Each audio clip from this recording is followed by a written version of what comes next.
ang sakdaan, minunot usab ang pagitib sa mga balita. Way hunong ang mga personahe sa News and Public Affairs Department sa paghagpat sa mga balita ikan sa pagkaumol nini ngadto na sa labing uwahing kalambuan sa balita o paghatod ini kaninyo pinaagi sa Double S News Roundup. Double S News Roundup ang hiniusap paghatod sa balita karon o kalambuan nini dinhi sa Double S News Roundup.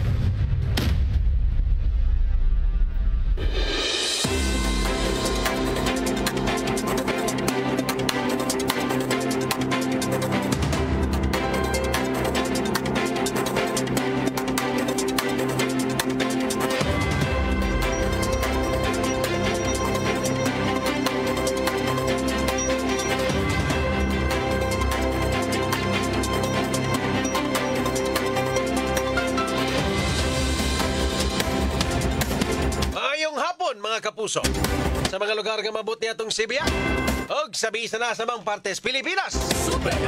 Welcome diri sa live edisyon ng atong tulumanon, ninyong tulumanon mga kapuso, ang Double S News Roundup.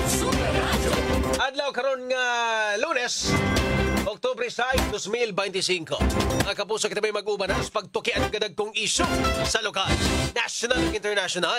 Super Radio, Super Radio, Super Radio, Super Radio. Super Radio.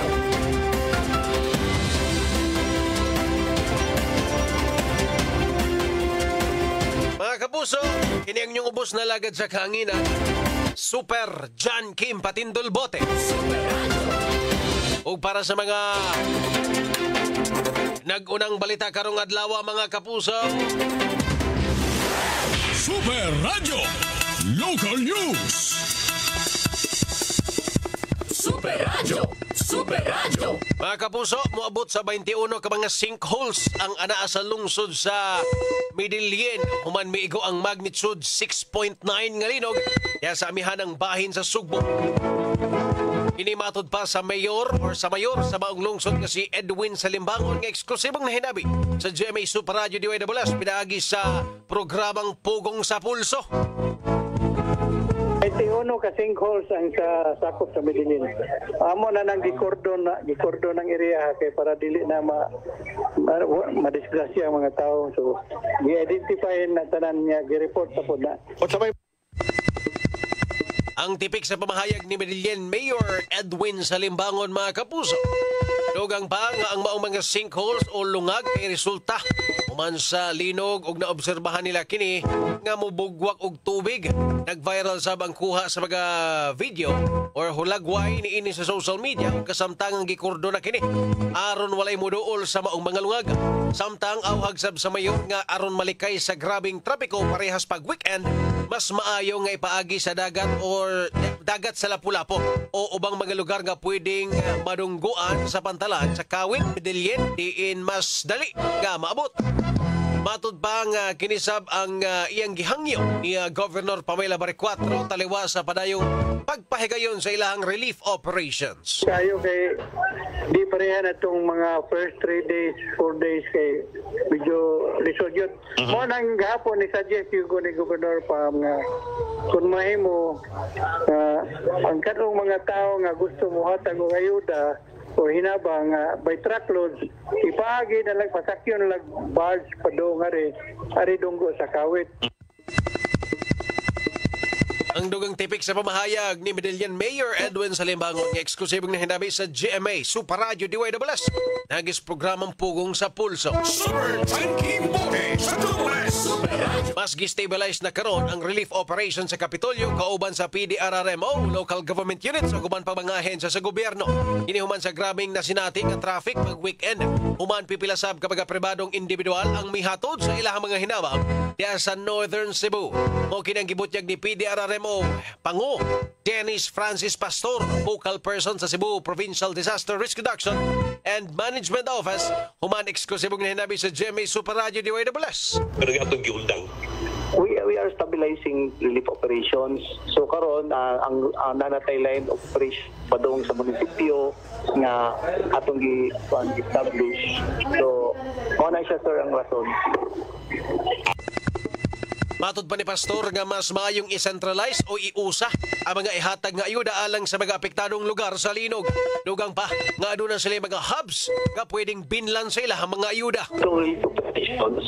So, kung na siya ron, from Capitol, from WT, kung katong LGUs from other regions mo.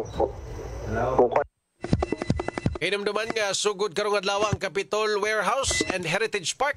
Dili na mo dawat og donasyon sa pribadong sektor ug mo cater lang sa mga donasyon sa gobyerno. Matod sa Kapitolyo PIO nga aron mapalambo ang koordinasyon ug logistics ang tarang private sector, donation drop-offs kay dawaton diha sa Sacred Heart School Ateneo de Cebu Gym, sa General Maxiluma Avenue Campus, sa Chamber of Commerce and Industry ug sa Philippine Red Cross. Amaong lakang makatabang sa pagpalig-on sa delivery ug logistics alang sa nagpadayon nga relief operation sa amihan ng Sugbo. Okay. Ako sa atong kuan pag traffic watong last weekend atay hub karon diri sa Danao. So sila na yung modala pa dong dito sa kuan sa north of mga affected area o kaning diri sa kuan. Continuing naman, benta ng gaptan daw ang ato lang itong mga individual kay mamugutin na nakita natin problema last weekend nga. Ang dugang tipik sa pamahayag ni PDRRMO Head Dennis Francis Pastor sa Cebu PDRRMO inhirabi sa GMA Super Radio DYWS. Super Tanking Bote sa Double S. Double S News Roundup. Okay mga kapuso, arita suba na ito magahisgotan ng diri sa ito ang tulumanon sa Double S News Roundup. Super Radio. Unahon taning Dole 7, Department of Labor and Employment Region 7, gisuportahan ang mga empleyado nga nawad og trabaho human maigo ang magnitude 6.9 nga linog sa Sugbo. Ilabi na sa amihan ng bahin, moabot sa 12 milyones ka pesos nga inisyal nga tabang ang ihatag sa Dole pinaagi sa tupad program o tulong panghanap buhay sa ating displaced workers o livelihood assistance para sa itong mga kaigsuunan.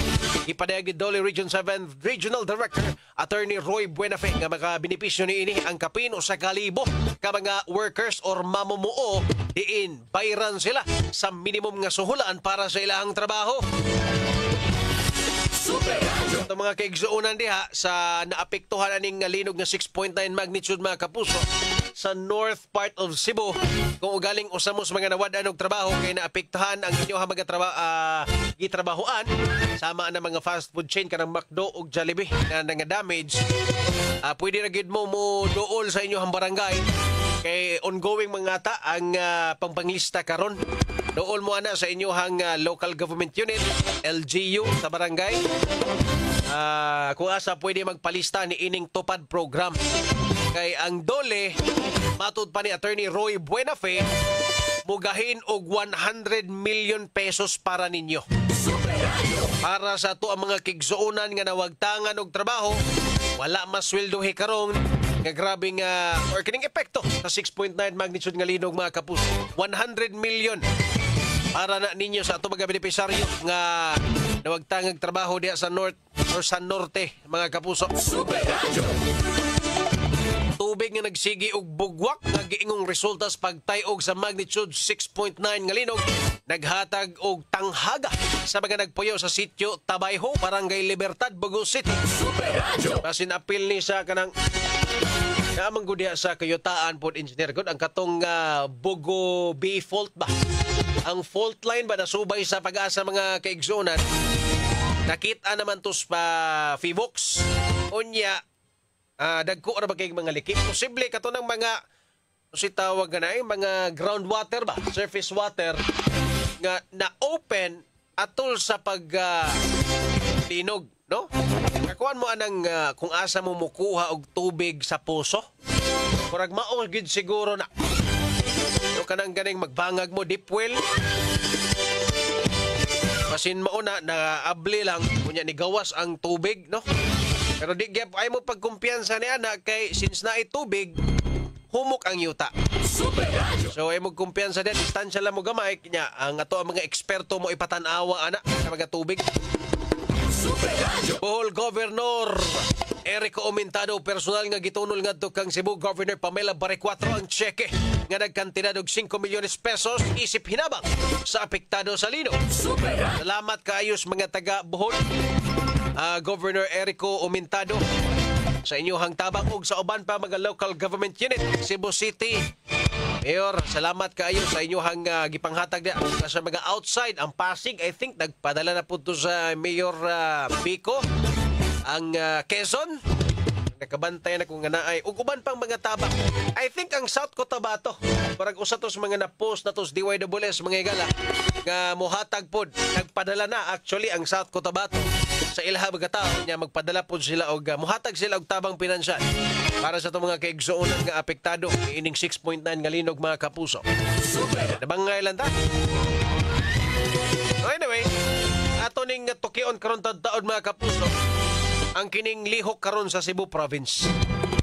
Okay, magkahinumdum mo, nag-viral po na ba karon ang kining nagibuhi ang pamahayag ni Board Member Tining Martinez. May labot sa iyang giingon, where is the provincial government? Asa na kuno ang provincial government sa pagpahigayon og relief operation sa pagbangon aning norte? Igipangita ni Board Tining Martinez, asa na kuno ang provincial government? Kasi nalimot ni board nga party siya sa provincial government. Na lagi ni engineer, no, resulta. No? Anyway, tagaan ta nag-igong pagtagad mga kapuso, inigbalik, no? To sa nipalotso na gato abaga commercial sa tong takna. Double S News Roundup. Super Radio Reports. Super Radio. Tawag report mga kapuso, duha patay, human maigo sa kilat sa lungsod sa Trinidad, Bohol kagabi. Uy, Super Decime, pasok. Super Radio.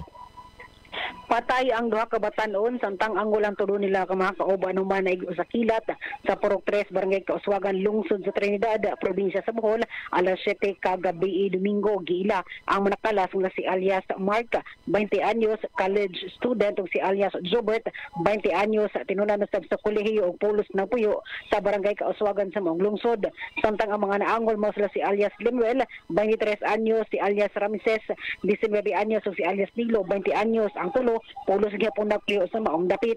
Sigon ni Police Captain Nicolas Aparilla, officer in charge sa Trinidad Municipal Police Station, Bohol Police Provincial Office, nga sa impormasyon nilang nakuha, atong higayuna kung sugang uwan, ingon man ang hangin ug nagsigi maton kanugdog ug pangilat. Ang 5 ka mga biktima nagtapok sa gamay nga payag ug nag-andam para sa ilang panihapon, apan kalit lang matud pa sila naigo sa kilat. Nasayra ng Purok 3 Barangay Kauswagan kay Bukirang Barangay sa maong lungsod. Ang duha ka mga namatay gidala pa sa San Miguel Municipal Hospital apan gidekarar nga dead on arrival sa nag-atiman nga doktor. Nakaangkon matud pagpaso sa lawas ang mga biktima. Sa Don Emilio Provincial Hospital sa lungsod sa Ubay, nagpaalim si alias Glendale samtang ang duha nga si alias Ramses ug alias Nido kay sa Garcia Memorial Provincial Hospital sa lungsod sa Aribon nagpaayo. Sunod sa mga hitabo, si Police Captain Aparilla niawag sa mga residente nga kung maglain ang panahon sa masakusog nga uwan, kilat ug panugdog, magpundo lang sa bayo gipalayo ang cellphone ug ubang gamit nga mahimong modakop sa kilat. Kini si Desmay Padilla sa Jimmy Super Radio DYWS, dapat totoo. Super Radio. Signal sa komunikasyon sa 5 ka mga local government unit sa Northern Cebu na balik na normal human sa linog. Super Lloyd, pasok. Super Radio. Sa 7 ka mga LGU nga apektado kayo sa linog dito sa Northern Cebu, ang sa City of Bugo sumapa, nakabalik na ang ilahang signal sa communication. Sa may daan bantayan, stable na sab ang telecommunication. San Remigio, matot pa nakabalik sab ang signal. Sugod, apila sab ang Tabugon, nakabalik na ang signal. Apan sa Bourbon sumapa, sa Globe, ang Globe dito na balik, pero ang Smart doon na pagputol-putol ang signal ug ang dito. Samtang sa Midilien, ang dito naka-stable na ang Smart na kabalik sa ilahang normal nga operation. Apa sa Globe, doon na gyapon pagputol-putol or intermittent ang signal sa Globe dito sa Midilien. Kini base sa wahing report sa Kapitolyo sa PDRRMO o Provincial Disaster Risk Reduction and Management Council. Kini si Lloyd Suarez sa GB Super Radio DYWS, dapat totoo. Super Radio. Daghang salamat Super Decime Padilla ug Super Lloyd Suarez sa inyuhang mga reports. Super Radio. Weather News. Mga kapuso, alang sa update sa dagan sa panahon. Nasa ato ang linya si Ma'am Junina Martes sa Pag-asa Mactan. Ma'am Junina, maayong hapon. Mayong hapon, Sir Junkin. Sa mga sakinti paminaw matong latest weather update. Ang Intertropical Convergence Zone o ITCC gihapon ang padayon nakapektar dinhi sa may Visayas o dinha sa may Mindanao. Sa laing bahin, nakita ginamonitor na bagyo gawa sa itong Philippine Area of Responsibility nani international name na Halong, and kini si Typhoon Halong as of 3 p.m. today, nananin na himutang dinha sa kalayong 2,005 kilometers east-northeast of extreme northern Luzon. So kini si Typhoon Halong kay layo ra ni sa atong Philippine landmass, mo wa ni direktang epekto sa bisag-asang bahin sa atong nasod. Sa laing bahin napod kita ginamonitor na cloud cluster gawa sa atong Philippine Area of Responsibility dinha sa may silangang bahin sa atong PAR. And for the next 24 hours, nakita gihapon ni nato na mubuang tsansa na mahimong usa ka bagyo. Sa laing bahin, para naman sa itong weather condition dinhi sa Kabisayaan, kay karon o for the next 24 hours, ekspekta og madag-umon nga kalangitan kiniugan aning mga katagkatag nga pagulan pagpanugdog gilap dala o tungod aning ITCZ. Wa pud kitay active na gale warning, maumpadayon kitang makasinati sa hinay ngadto na sa kasarangan na paguros sa hangin na magumikan sa amin ng kasadpan ngadto na sa amin ng sidlakan, diyan tong kadagatan magpabiling malinawon ngadto na sa kasarangan ang mga pagbalod. Dinhi sa sugbot ng kadagatan kay Matuob, unyang alas 10:54 sa gabi, ug munas kini ugma sa alas 4:48 sa kadlaw. Temperatura nato for the next 24 hours magduha kini sa 26 ngadto na sa 32 degrees centigrado, ug ang atong haning adlaw kay ni salop gani ng alas 5:32 sa hapon ug mosilang kini ugma sa alas 5:33 sa buntag. Ug matong latest weather update gikan dire sa buotan sa DOST Pag-asa Mactan, kini si Junina Marte, mayong gabi, daghang salamat. Mga kapuso, ang update sa dagan sa panahon pinagi ni Ma'am Junina Martes sa Pag-asa Mactan mo'y nagtapos sa ito ang first portion diri sa itong tulumanon sa WS News Road. Sa di pa tamo tusunan mga kapuso, palutson sa tani, ang ato ang mga commercial sa itong tak. WS News Roundup.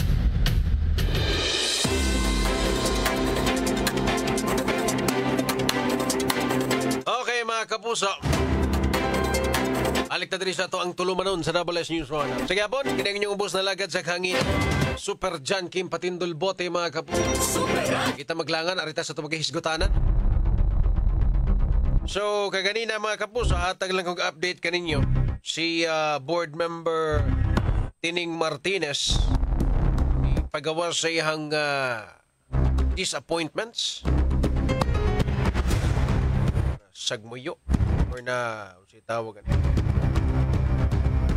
Gi-question ni Cebu Provincial Board Member Celestino Tining Martinez III. Yang asa na daw ko, no? Where is the provincial government? What is happening? What actions are being taken? Una yung mga gipangsulti ni Martinez III, Board Member Martinez, mga kapuso, atol sa iyang privilege speech ganinang hapon, mga kaigsuunan. Sa sangguniang panlalawigan's regular session, mga kapuso.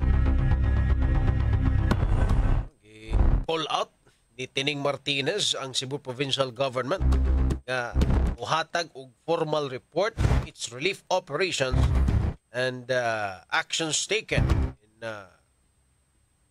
quake sa linog nga ni Igo diri sa ato mga kaigsuunan. So anyway, oni atong di gusto makita mga kapuso sa ato ang mga government officials sa panahon sa sakuna. Okay, wala nagsugo na, gi-question na. Nanay mga ni-question sa movement sa Cebu Provincial Capital, particularly ni Cebu Governor Pamela Barecuatro. Asa na daw ko, no? Wala pa kuno ni hatag ang Kapitolyo og detalyadong plano sa recovery and rehabilitations. Kung atong di gusto makita or madungog sa ato ang mga government officials, no? Hinoon, kasabot ta ni Tining Martinez mga kapuso kay ilaha pod biya ning North Cebu. Norte pod biya ning ilaha. Pero sa mga aning nga panahon manggod mga kaigsuunan di gini makatabang ang di ta magkahiusa kay. Imagine na, gubot na kay ang kauluhan, mga senador na to, congressman, dito sa national level, gubot na kayo. Ya kamo diri sa Cebu, maggubot-gubot pa pod mo. Ayaw na. No, ayaw na. So kung naa kay mga suggestion, ihatag no sa ato ang Cebu Provincial Capital. Ipadayag naman to sa Gov. Kay murag si Gov Baricuatro nga nakahiring siguro nig mga reklamo or sa ilaha. Ako lang basahon ang statement ni Cebu Governor Pamela Baricuatro kay I think na may mga pipila ka mga government officials nga nireklamo, nakaabot na sad siguro ni siyang opisina. Matud pa Cebu Governor Pamela Baricuatro, if you ever see us moving faster or slower, we welcome constructive feedbacks. Please advise us directly rather than airing concerns on social media. Your insights help us serve better. So kung naamoy mga suggestions, ihatag nga to sa Kapitolyo. Diba? Parte man mo sa provincial government, nganong mangita man ka sa provincial government? Yang, diba, matod pang board member Tining Martinez, where is the provincial government? Nalimot ka, boss Tining, aparte ka, anak? So, kung na kay mga suggestions, kung makasita ka nga medyo langay ang lihok sa Kapitolyo, sita ha, pakig-coordinate. Gov, kuwang may gani, Gov, kuwang, nga na ba? Ihatag sa iya ang inyong kinahanglan, dili kay dito pa kas privilege speech mo, yaw-yaw ka dito, kay wa nakakauyon, wala ka kadungog sa plano, muapil kas pagplano. Inyuha maganing Bugo, inyuha maganing Northern Cebu. Ha? Ganong diha man ka sa privilege speech mo, nagyaw-yaw kung asa na ang plano. Wadto kas gobernador, pangayo dito. Or moapil kas pagplano. Di ba? Kay, why nakapangandam aning linog, engineer? Kinsi naka-ready diha sa 6.9 nga linog, isang tiil. Ikaw na mismo nag-ingon, why nakapangandam ani? No, so, kana palang daan nga kanang senaryo nga why nakapangandam, No, kung naa kay suggestion diha, naa kay maayo nga idea, ihatag in town palihog sa Kapitolyo, i-suggest nga to. No? Dili kay mo, sige mo yaw-yaw da, kay mura na mo namulitik ka. Isukagin mo sa mga taga-Bugo, ana. Kaya mga taga-Bugo, naka-appreciate karon sa Cebu Provincial Capital. Ha? Nya kamo, nagyaw-yaw mo diha. No, wagin mo. Sus. Naamoy mga maayong suggestion, ihatag nga to. Kaysa kung iway nakapangandaman ng 6.9 magnitude nga linog. Wa. Kung bagyo, ikaw na mismo nag-ingon, kung bagyo, makapangandam pa ta, makatigom patag mga pagkaon, makapreparar pa ta sa ato ang mga kaimanan diya sa disaster. Linog wala oy. Kalit-kalit ni. So kung naa kay mahatag nga maayo nga suggestion, ihatag. Dili kay sige kag yaw-yaw. Muna itong pinaka-list, dili na ito ni ganahan madungog sa ato ang mga leader sa Cebu. Nga mag-iya-iya, adyo-adyo. Mag-solo-solo. Mag-iyahay o sita.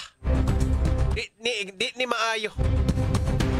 Nagubot na sa kauluhan, mo sa ni ang pinaka-list, di na ito ganahan ni madungog sa ato mga leader sa Cebu. Pagkahiusa mo diha. Ano yung mga kapuso, palotson sa tarih, nga ito ang magkapahinom na matong takna. Double S News Roundup. Okay. Balik na din sa itong tulumanon mga kapuso. Sorry. 6:36. Siya kayo dito mo ma-mention mga kapuso sa mga nagpag-rate karon. Overtime na kita. Ano yung mga kapuso, nagitigong oras dari sa ito ang tulumanon sa Double S News Roundup. Maway ko ugma.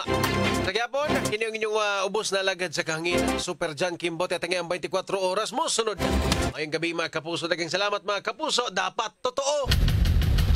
Double S News Roundup.